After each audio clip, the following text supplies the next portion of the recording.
Widow inherits house covered in mushrooms as a joke, but cried at what was inside. Margaret Sullivan never imagined that at 65 her life would take a completely different turn. A widow for 3 years, accustomed to the simple routine of her home on the outskirts of a small town in the Midwest, she received a phone call that would change everything forever. The lawyer's voice on the other end of the line sounded almost amused when he told her she had inherited a property from her great-aunt Eleanor, a woman she barely remembered meeting in childhood. The man laughed openly when he explained the state of the house, as if telling a bad joke. "Mrs. Margaret, are you sure you really want to go see this inheritance?" asked the lawyer, barely containing his laughter. "Because I must warn you that the house is, how can I put it, a little different from what you might be expecting." Margaret gripped the phone tightly, feeling a mix of curiosity and apprehension. She hadn't had any surprises in life for years, and even if it was something bad, at least it would be different from the loneliness that had accompanied her since Arthur had passed away. "Different how?" she asked, trying to extract more information from the evasive lawyer. "Well, let's just say nature has taken over the property in a peculiar way, but the documents are all in order. The property is legally yours, Mrs. Margaret. What you do with it is your decision." Margaret hung up the phone with her heart racing. A property. She, who had always lived in rentals, now had a house of her own. Even if it was in bad shape, it was hers. For the first time in 3 years, she felt something like hope growing in her chest. 2 days later, Margaret was sitting on the bus that would take her to the next county seat where this inheritance was located. She carried a small suitcase with a few clothes and the documents the lawyer had given her. The property's name was written in small print: Willow Creek Farm, Mill Creek Road, Kilometer 12. The bus stopped at the nearest point, still 2 kilometers from the property. Margaret picked up her things and began walking down the dirt road, feeling the weight of her years in her already tired legs. The sun was strong and she had to stop a few times to rest. It was then that she saw the first person from the area. A middle-aged man was fixing the fence of his property and watched her approach with curiosity. "Are you lost, ma'am?" he asked, wiping his dirty hands on his overalls. "I'm looking for Willow Creek Farm. Can you tell me where it is?"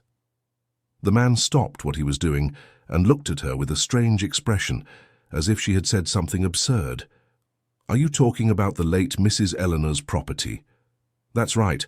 I'm Margaret, her great-niece. I inherited the property." The man let out a loud laugh that echoed down the empty road. "You inherited that?" "Good heavens," he continued laughing, slapping his thigh. "Sorry, ma'am, but you're in for quite a surprise. Keep going down this road, turn left at the first curve, and you'll see the property." Margaret followed the instructions, feeling her stomach churn at the man's reaction. What was so funny? The closer she got to the address, the more anxious she became. Dear listener, if you're enjoying the story, please take a moment to like and especially subscribe to the channel. It really helps us who are just starting out. Now continuing. When she finally rounded the curve and spotted the property, Margaret stopped in the middle of the road and brought her hand to her mouth, stifling a gasp of shock. Before her was the most bizarre thing she had ever seen in her life.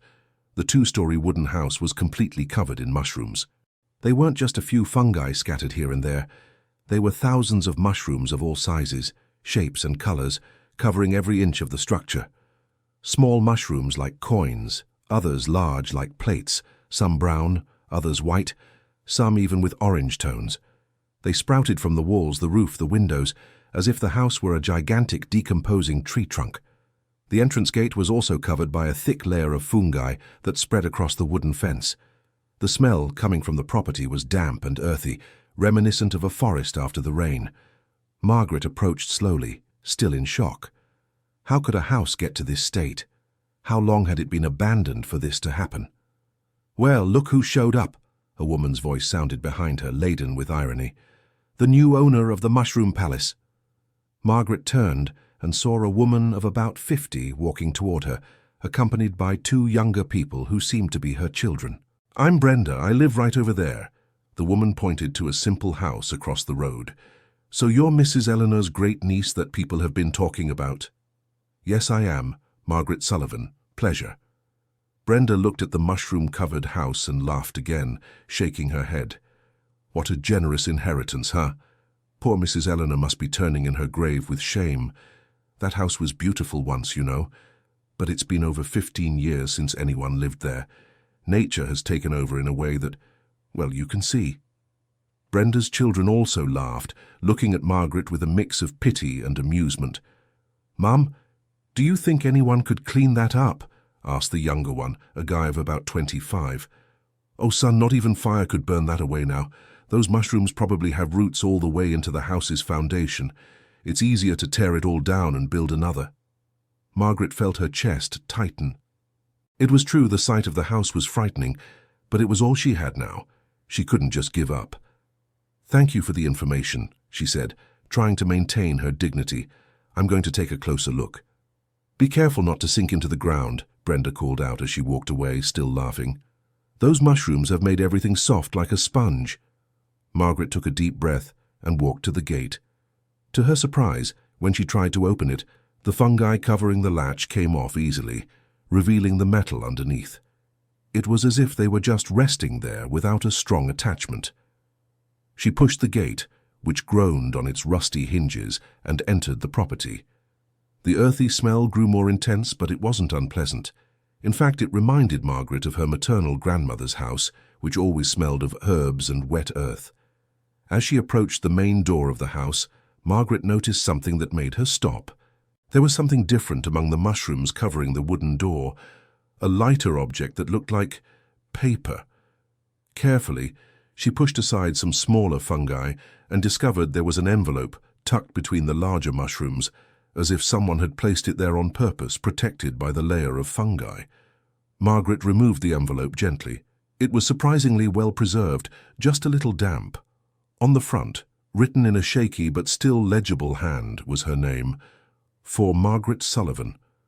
She opened the envelope with trembling hands and pulled out a 2-page letter, handwritten in the same script. "My dear Margaret, if you are reading this letter, it means you have made it here and seen the state in which I left our house. I know you must be shocked and perhaps even angry with me for leaving you such a peculiar inheritance. But I need you to know that all of this was done with a purpose. The mushrooms you see covering the house are not signs of abandonment or neglect. They are guardians, my child. Guardians of something far more valuable than you can imagine. Do not let the neighbors discourage you with their laughter and cruel comments. They don't understand what really happened here. There is much more to this property than meets the eye. Look for the key under the heart-shaped stone in the backyard garden. Enter the house and go to the second-floor bedroom that faces the sunrise. There you will find the answers you seek. Forgive me for not having been present in your life. Circumstances kept us apart, but I have always kept you in my thoughts and prayers.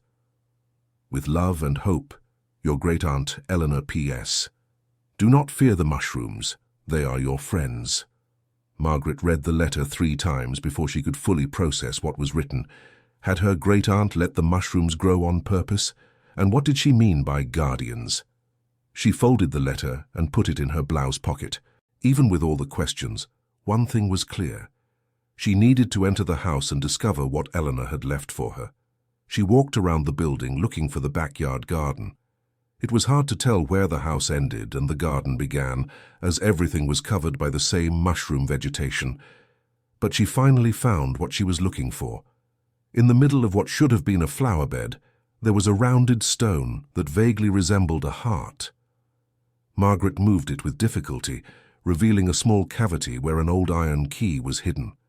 She returned to the front of the house, took a deep breath, and inserted the key into the lock. To her surprise, the door opened easily, as if it had been recently lubricated.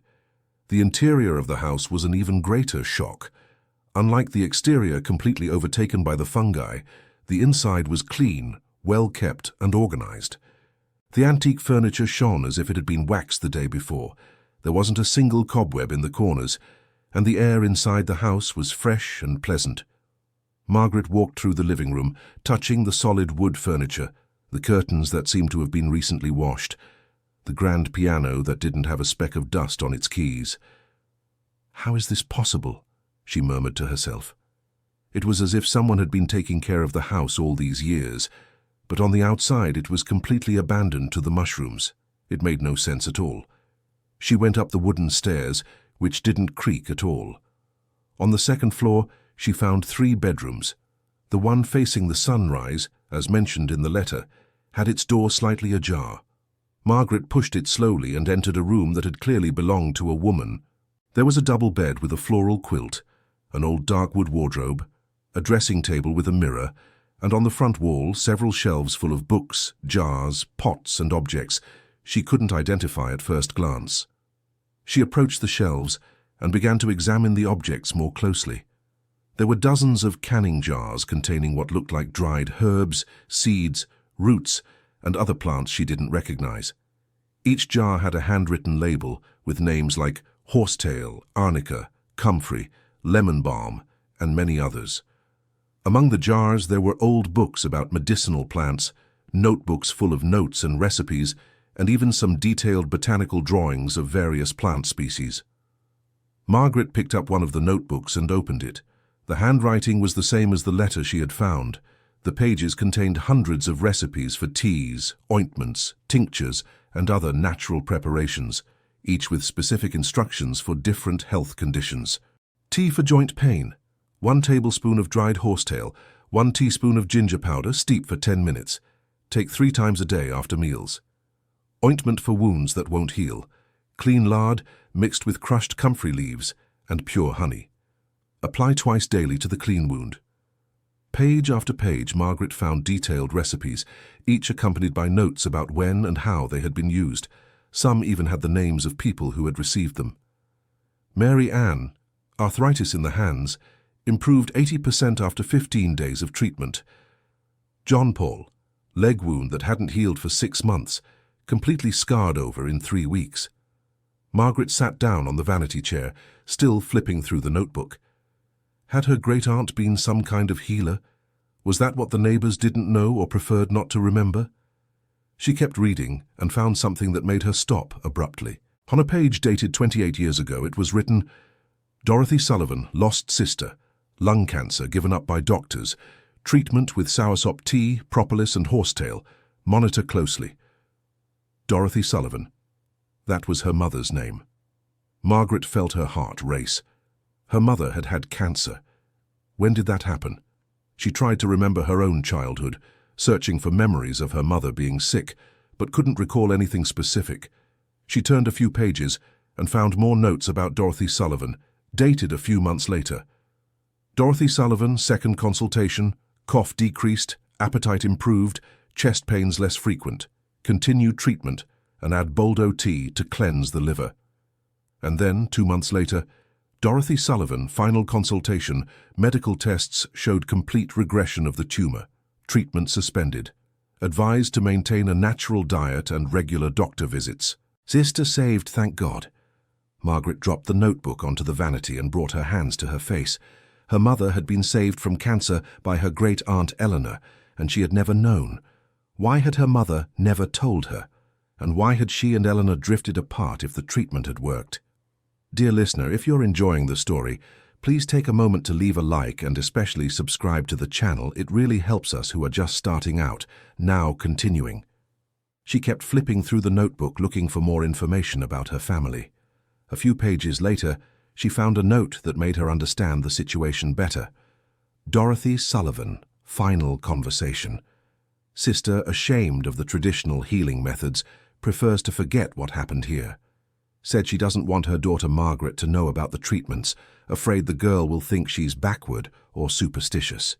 I respect her decision, but I'm sad not to be able to know my great-niece better. Perhaps one day. Margaret felt tears stream down her face. Her mother had been ashamed of the treatment that saved her life. Had she preferred to distance herself from the family, rather than admit that traditional healing methods had worked when conventional medicine had failed? She thought about the time when this must have happened. Margaret was about 10 years old, and she vaguely remembered her mother being away for a few months, visiting relatives in the countryside. At the time, she had stayed with her paternal grandparents and hadn't questioned her mother's absence much. Now it all made sense. Dorothy had come to be treated by Eleanor, had been cured but had felt embarrassed by the situation and decided to keep it all a secret. distancing herself from the family that had helped her. Margaret continued exploring the room and found more notebooks, all full of recipes and cases of people who had been treated by Eleanor over the decades. The number of people who had passed through there seeking help was impressive. In a vanity drawer, she found a larger envelope with her name on it. Inside was a longer letter and several old photographs. "My dear Margaret, if you've gotten this far, it's because you had the courage to enter the house and didn't let yourself be discouraged by its outward appearance. This gives me hope that you may understand, and perhaps even continue the work I've done here for over 50 years. The photographs you're seeing show what this house was like when I was young and how it transformed over time. No, the mushrooms didn't grow by chance or neglect. I cultivated them intentionally during the last 15 years of my life. You must be wondering why. The answer is simple. They protect the secrets of this house. The neighbors think the property is ruined and worthless, so they never tried to break in or exploit it. The mushrooms kept away the people who shouldn't be here, but allowed you, the right person, to find the keys to enter. Margaret, you inherited much more than a house. You inherited 50 years of knowledge about medicinal plants, recipes that saved hundreds of lives, and a family tradition that has been passed from woman to woman for generations. Your great-grandmother was a healer. Your grandmother was too. I was the next in the lineage. Your mother could have been, but she chose a different path, and I respected that choice. Now you are the only one left. I'm not asking you to take on this role if you don't want to, but I would like you to at least know your true inheritance before deciding what to do with it. In the attic of the house, you will find my true library, hundreds of books on herbal medicine, natural healing, and healing traditions I collected throughout my life. In the secret garden behind the house, protected by the mushrooms, are the rarest and most valuable plants I cultivated. And in the jars in the basement laboratory are the preserved seeds and seedlings of the most important species, ready to be planted when you are. The mushrooms covering the house are not parasites, Margaret. They are specially cultivated to maintain the ideal humidity to preserve the plants and medicines. They also purify the air and protect the house's wood from other harmful fungi and insects. You can choose to clear the house of mushrooms if you wish, but know they serve an important purpose. If you decide to keep them, they will continue to protect your inheritance. About your mother, Dorothy. She was a wonderful person, but she was afraid of people's judgment. At the time she came to me for treatment, there was still much prejudice against natural healing methods. She preferred to forget our family connection rather than face criticism. I don't blame her for that, but I always missed the granddaughter I never really got to know. Now you have the chance to know who we really are, Margaret. We are healers, guardians of ancient knowledge that can help people when modern medicine has no answers. You don't have to become a healer like I was, but at least now you can understand where you come from and what your true legacy is. Use your wisdom to decide what to do with all this. Whatever your choice, know that it will be respected. With infinite love, Great Aunt Eleanor P.S. In the basement laboratory, there is a special formula I developed over the years for cultivating medicinal mushrooms. If you ever want to learn, the instructions are all written in the green notebook. Margaret finished reading the letter with tears in her eyes. She had not inherited a ruined house. She had inherited a family legacy of 5 centuries of knowledge about natural healing. She flipped through the photographs and saw the transformation of the property over the years. In the oldest photos, the house was beautiful, painted white with blue windows, surrounded by neat gardens full of plants and flowers. In the more recent photos, they showed the gradual process of cultivating the mushrooms, which were strategically planted to cover the entire external structure. There were also photographs of Eleanor at different ages. In the oldest ones, she was a young and beautiful woman, wearing floral dresses and smiling amidst the gardens. In the more recent ones, she showed an elderly lady with white hair, but with eyes still bright and a serene smile, while tending to her plants. Margaret went down the stairs and explored the rest of the house with new eyes. In the kitchen, she found an old wood-burning stove, still in perfect working condition, along with dozens of cast-iron pots, stone mortars, and other utensils for preparing home remedies. In the pantry, there were shelves full of jars containing preserves, jellies, honey, and other natural products, all still well preserved. It was as if Eleanor had prepared to leave the house ready for whoever came after her. Margaret found the basement entrance behind a door she had overlooked. She went down a well-maintained wooden staircase and turned on the light, which worked perfectly. The basement was spacious and dry, contrary to her expectations. One part was organized as a laboratory, with tables, counters, a sink with running water, and hundreds of jars and instruments for preparing medicines. The other part was full of shelves, with airtight jars, labeled with preserved seeds and seedlings. Margaret opened some of the jars and saw they contained seeds of plants she didn't even know existed. Each jar had detailed instructions for planting, necessary care, and the medicinal properties of the plant. She spent hours exploring the basement and then went up to the attic where she found the library mentioned in the letter. It was impressive. Hundreds of books on herbal medicine, natural medicine, botany, and healing traditions from various cultures. When night fell, Margaret was physically exhausted, but her mind was buzzing with information and discoveries. She had found much more than an inheritance. She had discovered an entire part of her family history that had been hidden from her. She sat in the living room and tried to organize her thoughts. What would she do with all of this? She had no knowledge of medicinal plants, didn't know how to prepare home remedies, and had never been interested in these subjects. But on the other hand, there was something deeply touching about discovering that her family had this tradition of helping people. How many lives had Eleanor saved over the years? How many people had benefited from the knowledge that was now in her hands? Margaret thought about her own life. A widow with no children, retired on a small pension that barely covered her basic expenses. She lived in a tiny rented house and spent her days alone, with little purpose beyond watching television and doing crossword puzzles. Here in this house, she could have a different purpose. She could learn about the family traditions, study the plants and remedies, perhaps even help people in need. But would she be capable of this at 65? Wasn't it too late to start a completely new life? Her thoughts were interrupted by a knock at the door. Margaret looked through the peephole and saw Brenda, the neighbor she had met earlier, accompanied by a man she didn't know. She opened the door, noticing the expression of surprise on the visitors' faces upon seeing the house was lit up and clearly habitable inside. "Good evening, Mrs. Margaret," said Brenda, trying to look inside the house over Margaret's shoulder. "I brought my brother-in-law Wayne here. He wanted to meet the new owner." Wayne was a man of about 60, with well-kept clothes and an air of someone with money. He greeted Margaret with a smile that didn't reach his eyes. "Mrs. Margaret, what a pleasure to meet you. Brenda told me about your situation here and, well, I came to make you a proposal that might interest you."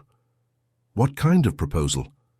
"You must be realizing that this property is going to be a lot of work to clean up and renovate. And by the looks of it, I imagine you don't have the means to make such a big investment." Margaret felt a tightening in her chest.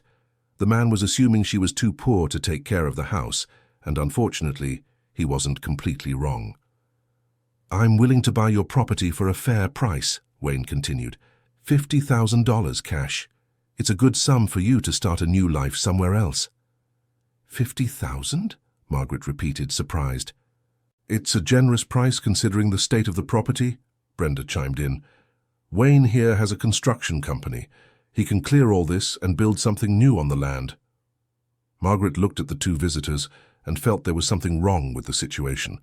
Why were they so interested in a property they considered a joke just that afternoon? "I appreciate the offer, but I'll need some time to think," she replied diplomatically. Of course," said Wayne, but she noticed a flash of irritation in his eyes. "But don't take too long to decide, okay? Offers like this don't come along every day." After the neighbors left, Margaret locked the door and became thoughtful. $50,000 was a lot of money for her, more than she could save working for the rest of her life. With that amount, she could buy a small house in town and live comfortably for the next few years. But something about the pressure from the neighbors bothered her. And there was another issue. Now that she knew the true story of the property, would it be right to simply sell it so it could be destroyed? Margaret stayed up all night, walking through the house and thinking. In the morning, she made a decision. She would stay at the property for at least a week to get to know her inheritance better before making any definitive decision. In the following days, Margaret dedicated herself to exploring every corner of the house and reading the notebooks and books left by Eleanor. The more she learned, the more fascinated she became by the knowledge accumulated over decades. She discovered that Eleanor had developed natural treatments for dozens of different conditions, from simple problems like headaches and insomnia to more complex issues like diabetes, high blood pressure, and chronic digestive problems. Even more impressive was the detailed documentation of each case. Eleanor noted not only the recipes used, but also the results obtained, each patient's reactions, and the adjustments made to the treatments over time. Margaret began to understand that her great-aunt wasn't just a simple healer making random home remedies. She was a true researcher who constantly tested, documented, and refined her methods. During these days, she avoided leaving the property so she wouldn't have to deal with the curious neighbors. But on Thursday, she needed to go to the town market to buy some groceries. That's when something happened that would completely change her perspective on everything. At the market, Margaret was choosing fruit when she overheard a conversation between two elderly women. "The pain in my joints is unbearable, Gladys. The doctor's medicines don't work at all anymore." "Have you tried looking for someone who understands home remedies, Mildred?" "Oh dear. There used to be Mrs. Eleanor over at Willow Creek Farm. That woman was an angel. She cured me of terrible arthritis just with natural teas and ointments, but she's been gone for about 2 years now, poor thing." "And isn't there anyone else around here who understands these things?" "No, dear. All that knowledge died with her.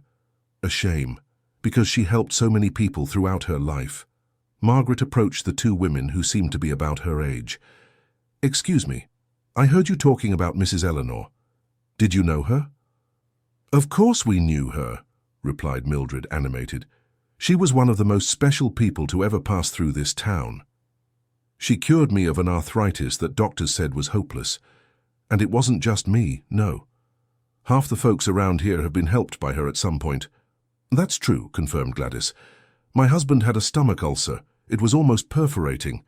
The doctors wanted to operate, but he was very afraid. Mrs. Eleanor did a treatment with herbs, and in 2 months he was completely cured. That was 15 years ago, and he's never had a problem since. Do you know why she stopped treating people? Oh, my dear, she was getting very old and tired. In recent years, she said she was preparing to, as she put it, pass the torch. She said someone in the family would continue her work, but I don't think there was time." Margaret felt a shiver. Eleanor had been waiting for her until the end of her life.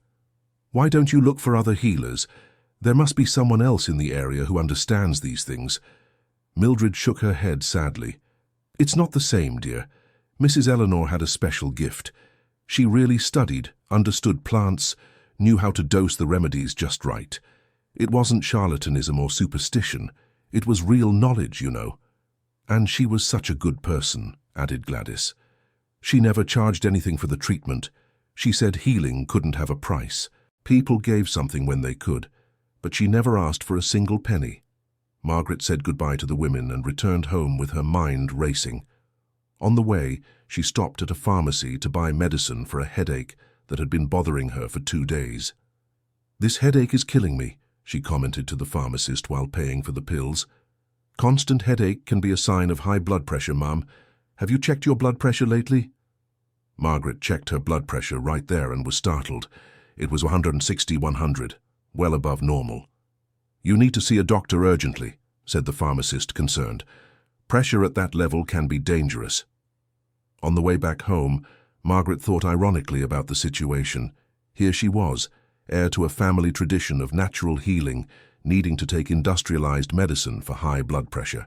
When she arrived at the property, instead of taking the pills, she decided to look through Eleanor's notebooks for some recipe for high blood pressure. It didn't take long to find what she was looking for. Elevated blood pressure, treatment. 1. Tea of olive leaves combined with horsetail and hibiscus. Prepare with 1 tablespoon of the mixture for each cup of boiling water. Take 3 times a day, preferably before meals. Monitor blood pressure daily. Margaret checked the jars of herbs in the room and found all the necessary ingredients. She prepared the tea exactly following the instructions and took the first dose. To her surprise, 2 hours later, the headache had decreased considerably. She measured her blood pressure again with a device she found in the house and saw it had dropped to 140/90, still high, but much better than before. She continued taking the tea as instructed, and by the end of 3 days her blood pressure was completely normalized at 120/80 and the headaches had disappeared. That personal experience was decisive for Margaret. For the first time, she had tested on her own skin the effectiveness of the knowledge left by Eleanor, and the results were undeniable. It was then that she made her decision. She would not sell the property. She would stay and try to learn about the family traditions. On Saturday morning, Brenda and Wayne appeared at the door again, this time accompanied by 2 more people Margaret didn't know. "Mrs. Margaret, I brought my brother-in-law and my sister to meet you," said Brenda, without waiting to be invited in. "They are also interested in your property." "Actually, I came to increase my offer," said Wayne. $70,000 cash. It's more than this land is worth, but I'm being generous because I like you." Margaret took a deep breath before answering. "I appreciate the offer, but I've decided not to sell. I'm going to stay on the property." The silence that followed was heavy. Wayne exchanged glances with the other visitors, and Margaret realized there was something arranged between them. "Mrs. Margaret, you're not thinking clearly," said Brenda's sister, a woman of about 50 with a rough voice. "A person your age, alone, without resources, won't be able to take care of this place. You'd better take the money while you have the chance." "Thank you for your concern, but my decision is made. Look here, Mom." Wayne changed his tone, becoming more threatening. "You don't understand how things work around here. This property has been causing problems for the neighborhood for years. It's a breeding ground for mosquitoes, rats, and other pests because of those disgusting fungi. We have the right to live in a healthy environment. If the house bothers you so much, why do you want to buy it?" "To clean up this mess and build something decent in its place," answered Brenda's brother-in-law. Margaret looked at the 4 people standing on her porch and had the clear feeling that she was being intimidated. "As I said, I won't sell. Now, if you'll excuse me, I have things to do." "You're making a mistake," said Wayne, already stepping away. "But when you change your mind, know that my offer won't last forever." After the neighbors left, Margaret locked the door and felt shaken. The group's hostility was clear, and she realized that perhaps it wouldn't be so simple to stay alone on the property facing the neighbors' pressure. But that same afternoon, something happened that gave her hope. Margaret was in the backyard garden trying to identify some plants when she heard someone calling her name from the front gate. "Mrs. Margaret, is anyone there?" It was a female voice, younger. Margaret went around the house and saw a woman of about 35 with a small child in her arms. "Hi, my name is Heather. I live in town, but I heard you're related to Mrs. Eleanor." "Yes, I am. I'm her great-niece. How can I help you?" Heather looked around nervously, as if afraid of being seen there. "It's just that my boy here has a skin problem that the doctors can't solve. I've already taken him to 3 different dermatologists, spent a fortune on medicine, but nothing works. My poor mother always said that Mrs. Eleanor was miraculous for these things. You wouldn't happen to know of any remedy she used, would you?" Margaret looked at the child and saw he had red spots scattered on his arms and face, which seemed to itch a lot. "I can take a look at the notebook she left, but I need to make it clear that I'm not a doctor or a healer. Anything I find would just be information, not medical treatment." "I understand, ma'am. But I'm desperate. My son can't even sleep properly because of the itching." Margaret invited Heather and the boy inside. When they reached the living room, Heather stopped, impressed. "Good heavens, how well kept this house is on the inside. From the outside, it looks like it's falling apart." "It's a long story," Margaret smiled. "What's your boy's name?" "Toby. He's 2.5. Margaret picked up one of the recipe notebooks and began searching for treatments for children's skin problems. It didn't take long to find several options. Here it is: childhood dermatitis, bath with warm chamomile tea, application of calendula ointment with coconut oil, avoid industrial soaps and use only homemade coconut soap. Did Mrs. Eleanor really write all this down? Yes, she did. Look here at how many cases she treated over the years. Margaret showed several pages with notes about dermatitis and other skin problems. Do you have the ingredients to make this ointment? Margaret checked the jars in the room, and found the dried calendula and other necessary ingredients. She went down to the basement laboratory and, following the detailed instructions in the notebook, prepared a small amount of the ointment. "Here you go." She handed a small jar to Heather. "But as I said, I can't guarantee anything. If it doesn't improve or gets worse, see a doctor immediately." "How much do I owe you?" Margaret remembered what she had read about Eleanor never charging for treatments. "You don't need to pay anything. If it works and you'd like, you can bring some eggs or fruit next time." Heather left, thanking her profusely, promising to return in a few days with news. 3 days later, she came back with a radiant face. "Mrs. Margaret, the ointment worked. Toby's spots have almost completely faded, and he's not itching anymore. My mother said I should bring this to you." Heather handed Margaret a bag with fresh eggs, fruit, and vegetables from the family farm. "Thank you, Heather. I'm very happy it worked." "Mrs. Margaret, can I ask you something? Are you going to continue Mrs. Eleanor's work?" Margaret hesitated before answering. "I'm still learning about all of this. For now, I'm just studying the materials she left behind. It's just, there are so many people who need help. Doctors sometimes can't solve everything, and medicine is getting more and more expensive. If you were interested, I'm sure many people would be grateful." After Heather left, Margaret kept thinking about the conversation. Would it really be possible to continue Eleanor's work? Did she have enough knowledge for that? In the following days, Margaret dedicated herself intensively to study. She read for hours from books on herbal medicine, studied the recipes in the notebooks, and tried to understand the principles behind each treatment. It was then that she discovered Eleanor had also left behind several correspondence courses on natural medicine, botany, and herbal medicine that she had taken over the years. There were even certificates of participation in seminars and workshops in the field. Margaret realized her great-aunt wasn't just a traditional healer. She had strived to acquire scientific knowledge about medicinal plants, combining folk wisdom with technical information. This encouraged her to keep studying.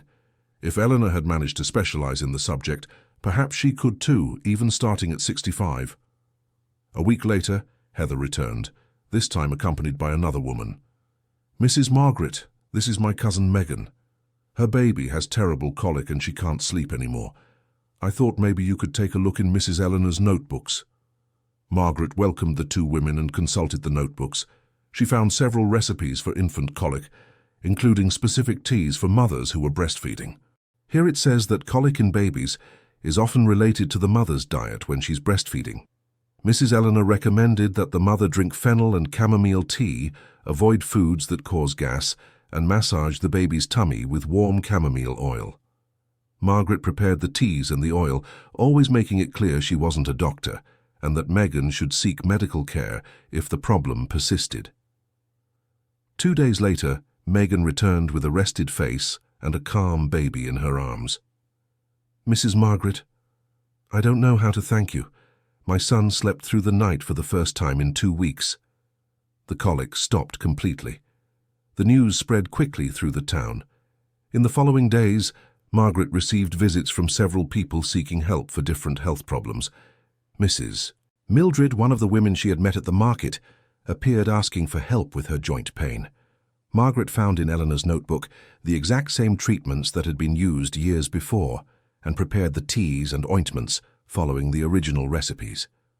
An elderly gentleman sought help for chronic insomnia. A young mother wanted something natural for anxiety. A teenager suffered from severe acne that didn't respond to conventional treatments. For each case, Margaret carefully consulted Eleanor's notebooks, searched for information in the library books, and prepared the treatments with the utmost care possible. And the results were surprising. The vast majority of people returned within a few days, reporting significant improvements. Some arrived with tears in their eyes, thanking her for having found relief for problems that had bothered them for months or even years.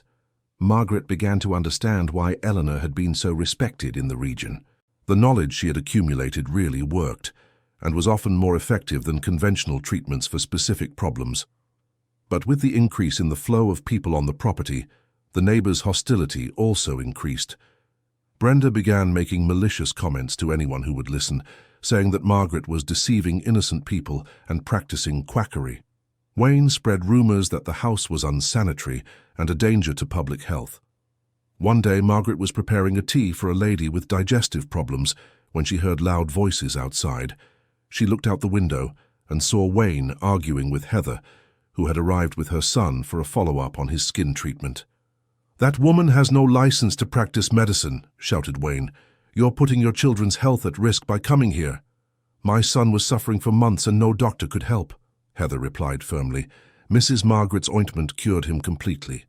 So I see no problem in seeking help with natural remedies." "Natural remedies are one thing, quackery is another," Wayne retorted. Margaret left the house and walked to the gate. "Is there a problem here?" "The problem is you," Wayne pointed his finger at her. "You don't have a license to treat anyone for anything. This is the illegal practice of medicine. I don't treat anyone. I only share recipes for home remedies that my great-aunt used. People are free to use them or not." "It's the same thing. You're inducing ignorant people to self-medicate with substances that could be dangerous." Other neighbors approached, drawn by the argument. Margaret noticed that some supported Wayne, while others seemed to be on her side. "Leave Mrs. Margaret alone," said a man Margaret didn't know.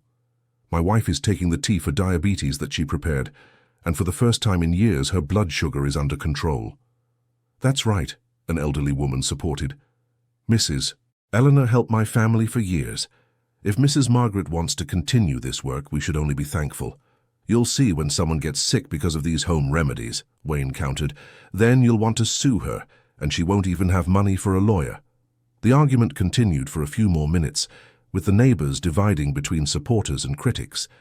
Margaret realized she was at the center of a community polarization. When everyone left, she grew worried. Wayne had mentioned illegal practice of medicine, and she didn't know if she could face legal trouble for preparing natural remedies for people. That night, Margaret spent hours thinking about the situation. Perhaps it would be better to stop helping people before bigger complications arose. She didn't have the legal knowledge to know how far she could go without breaking some law. But the next day, something happened that completely changed her perspective. Around 10 in the morning, Margaret heard a desperate knock at the door. When she opened it, she found a young man in his early 20s, visibly distressed. "Please, Mum, you have to help me," he said, nearly crying. "I'm Greg, Mrs. Ethel's son, the lady you helped last week. My mother is very sick and she's asking me to come here to get the medicine you made for her." "What medicine? What happened to your mother?" "She was drinking the tea for high blood pressure that you prepared and was feeling very well. But yesterday she decided to go back to taking the doctor's medicine and stop the tea.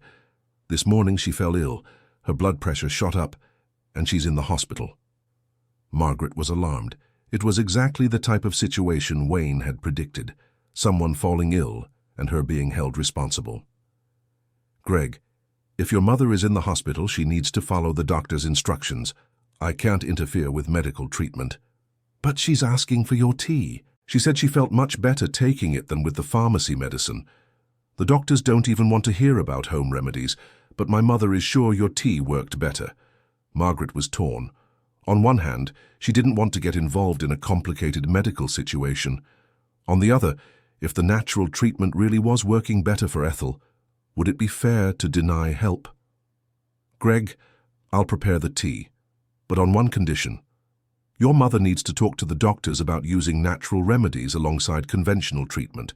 She can't stop the hospital medication without medical guidance."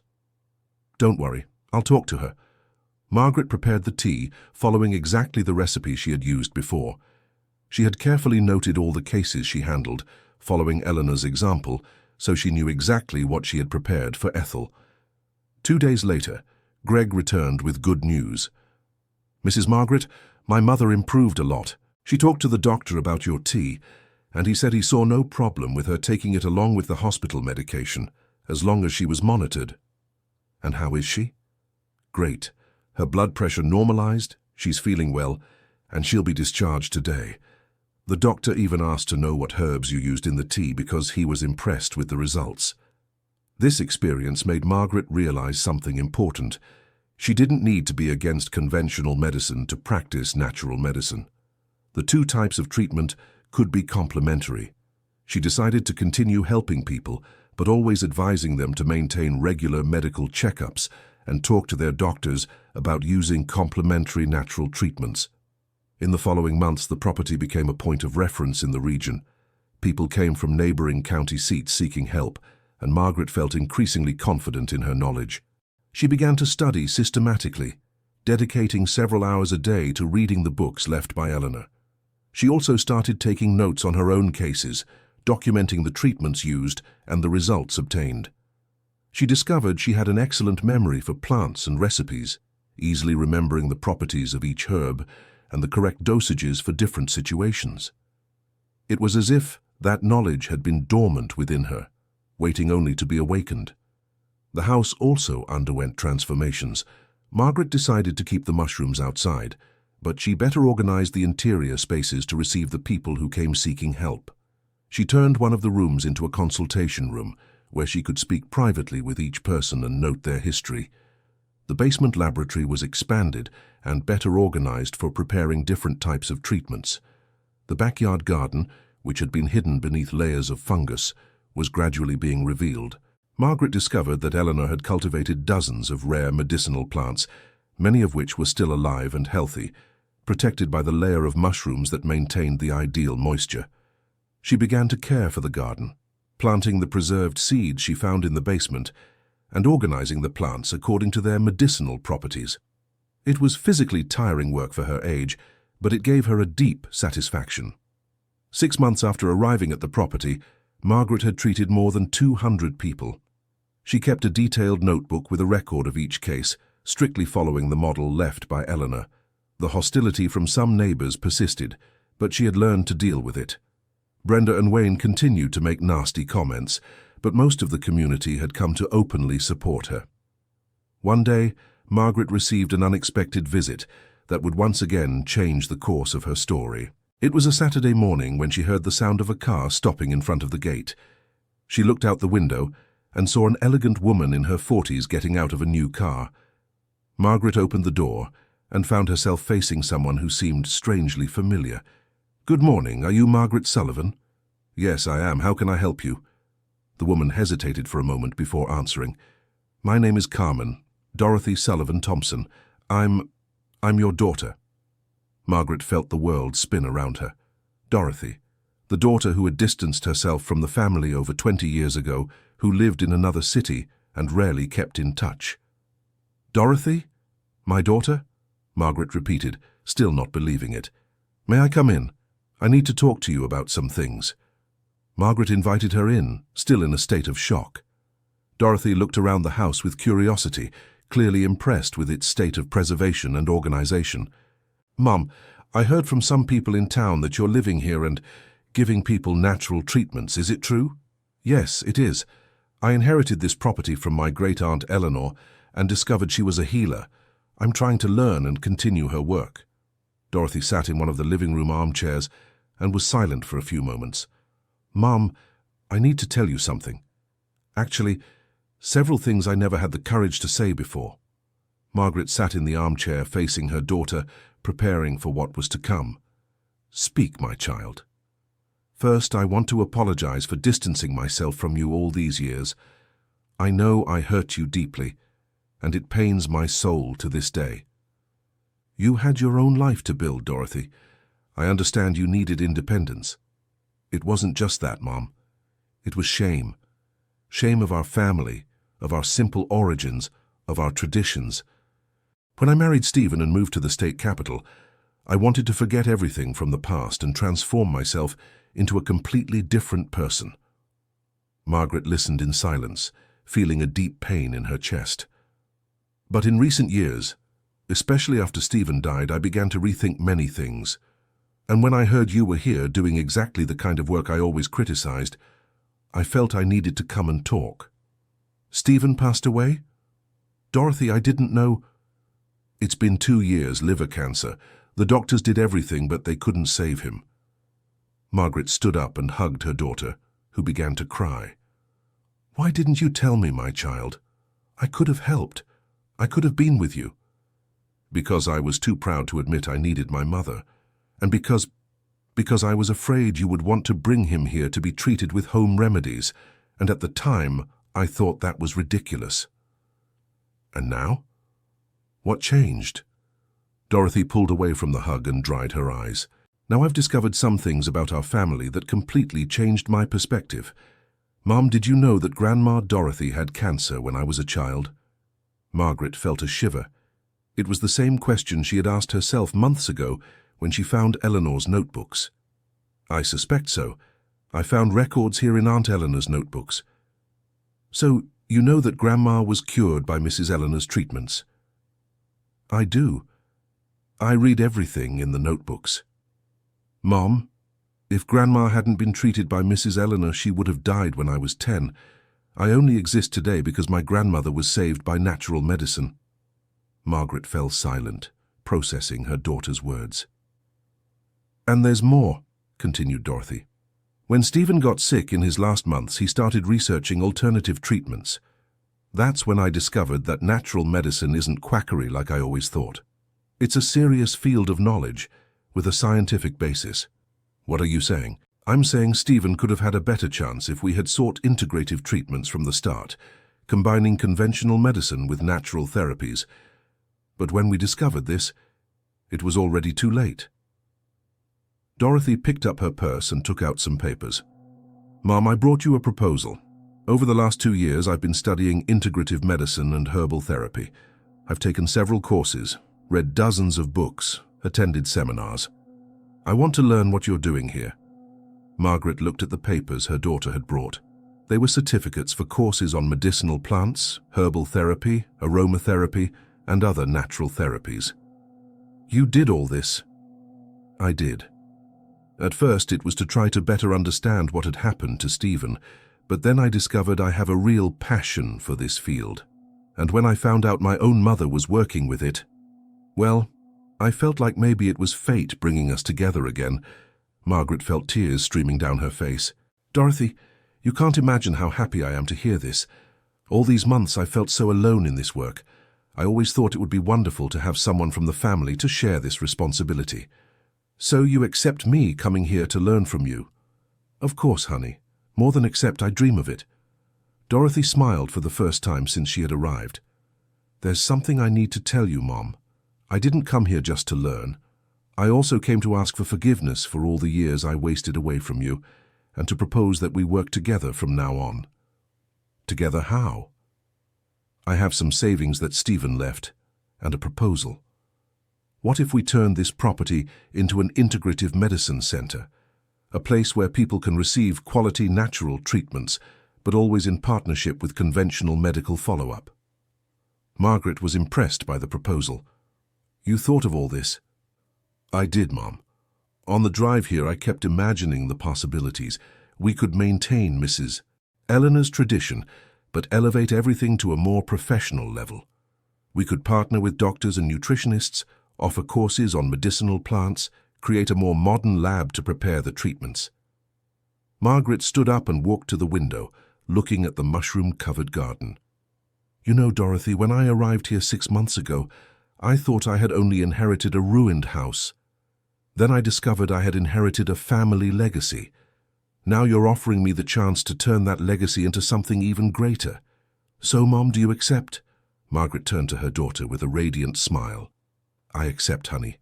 I completely accept. Mother and daughter embraced for a long time, reconciling more than 20 years of distance and beginning a new chapter in their lives. In the following months, Dorothy moved to the property, and the two worked together on transforming the place. With Dorothy's technical knowledge and the practical experience Margaret had acquired, they managed to create a much more professional structure. Dorothy invested in renovating part of the house, creating proper consultation rooms, a modern laboratory, and a comfortable waiting area for patients. Margaret dedicated herself to expanding the medicinal garden, systematically cultivating the most important plants for treatments. Together, they established partnerships with doctors and nutritionists in the region, creating a protocol where each person seeking help was advised to maintain regular medical checkups and to inform their doctors about the natural treatments they were receiving. The integrative medicine center they created gained regional recognition. Healthcare professionals began referring patients for complementary treatments, especially in cases where conventional medicine had exhausted its options or where patients experienced severe side effects from pharmaceutical drugs. Margaret and Dorothy also began offering courses on herbal medicine and natural remedies, teaching others how to prepare basic home remedies and cultivate medicinal plants. The property, which had been seen as a joke by the neighbors, transformed into one of the most respected enterprises in the region. Brenda and Wayne, who had criticized Margaret so much at the beginning, ended up becoming patients at the center after their own health problems found relief through natural treatments. Wayne, who had always been hostile, approached Margaret humbly after his wife was helped to overcome severe depression through a treatment with medicinal plants combined with psychological counseling. "Mrs. Margaret, I want to apologize for my behavior at the beginning," he said, visibly embarrassed. "I didn't understand what you were doing here, and I thought it was quackery. But after seeing the results with my own wife, I realized I was completely wrong." "No need to apologize, Wayne. I understand your initial concern. It's natural to be suspicious of what we don't know. You know I offered to buy this property for $70,000, right? Now, seeing what you've built here, I realize it's not worth even 10 times that amount. You've turned this into something truly special." 2 years after Margaret had arrived at the mushroom-covered property, mother and daughter were sitting on the house's porch, watching the flow of people arriving for consultations and treatments. The medicinal garden had become one of the most diverse in the region, with over 100 species of plants grown organically. The mushrooms still covered part of the house, but now, by choice, Margaret and Dorothy had discovered that some of them had valuable medicinal properties and continued cultivating them. "Mom, do you ever regret not selling the property at the beginning?" asked Dorothy. Margaret smiled, watching a family arrive with a child who needed treatment for asthma. "Never, my dear. Those $70,000 Wayne offered seemed like a fortune at the time, but what I found here is priceless. I found my purpose, my calling, my family, and the chance to honor Aunt Eleanor's memory." "And I found my way back home," added Dorothy. "If you had sold the property, we might never have reconciled." "That's true. Sometimes the things that seem like jokes of fate turn out to be the greatest gifts of our lives." That afternoon, Margaret received a very special visit. It was Heather, the first mother who had brought her son for treatment, now accompanied by Toby, who had grown up and was completely healthy. "Mrs. Margaret, I came to bring some news," said Heather, beaming. "I've started studying nursing, and my dream is to one day work here with you, combining nursing care with natural medicine." Margaret hugged Heather affectionately. "You will be most welcome, dear. We are always in need of dedicated people who believe in this work." That evening, after all the patients had left, Margaret and Dorothy sat in the kitchen to have dinner.